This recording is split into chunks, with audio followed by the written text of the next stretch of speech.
Quinta-feira, 14 de outubro, ouça a mensagem A Palavra Predileta de Paulo, de autoria de William Johnson, em uma publicação de 4 de janeiro de 2012. A mensagem está baseada na Carta aos Romanos, capítulo 1 e o verso 7, pela Nova Versão Internacional.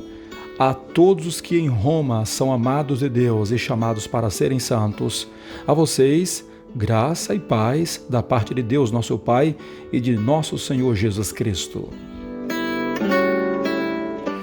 O apóstolo Paulo amava a palavra graça.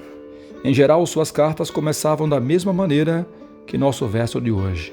Para concluir as cartas, quase sempre escolhia palavras semelhantes, como as usadas para encerrar as epístolas aos Coríntios. A graça do Senhor Jesus seja com vocês. 1 Coríntios 16, o verso 23. Na verdade, Paulo se referiu à graça aproximadamente 100 vezes, muito mais do que qualquer outro escritor do Novo Testamento. Ele mantinha sempre em mente o poder salvador de Deus em sua vida.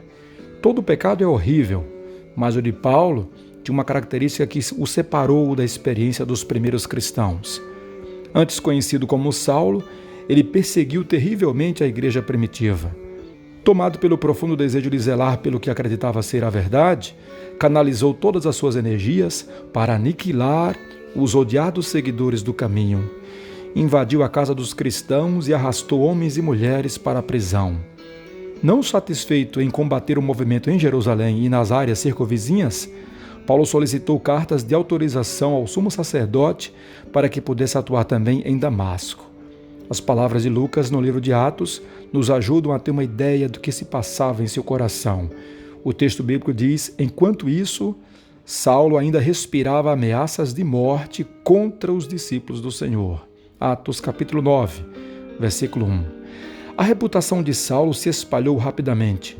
Mesmo Ananias, discípulo fiel a quem Deus ordenou que fosse se encontrar com Saulo, relutou em encontrar-se com ele e atendê-lo em sua cegueira.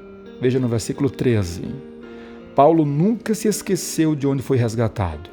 Chamou a si mesmo de o pior dos pecadores. 1 Timóteo 1,15. E ele também disse que era o menor dos apóstolos. Alguém indigno de ser chamado apóstolo por ter perseguido a igreja de Deus. 1 Coríntios 15, verso 9. Paulo também pôde escrever: mas pela graça de Deus sou o que sou. E sua graça para comigo não foi inútil. Antes trabalhei mais do que todos eles. Contudo, não eu, mas a graça de Deus comigo. 1 Coríntios 15, versículo 10. A graça fez a diferença para Paulo em sua vida e em seu trabalho.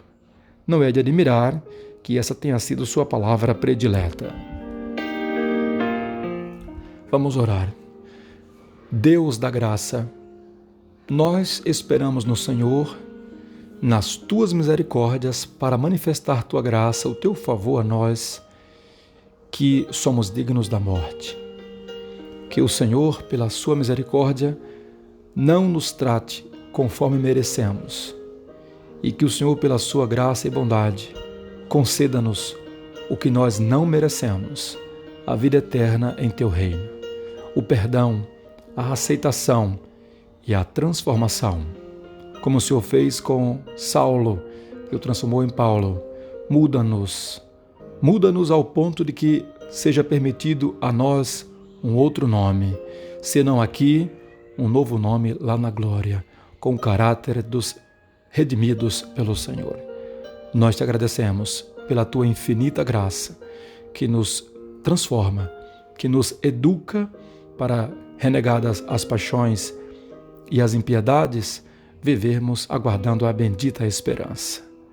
Louvado seja o Senhor para sempre, em nome de Jesus. Amém. Essa é a mensagem para a sua devoção pessoal em uso nas redes sociais, uma gravação da obra Até que Ele Volte, Meditações Diárias, uma produção da Casa Publicadora Brasileira. A narração é do Pastor Moreira, com o background musical da Word of Truth Radio. Bom dia para você.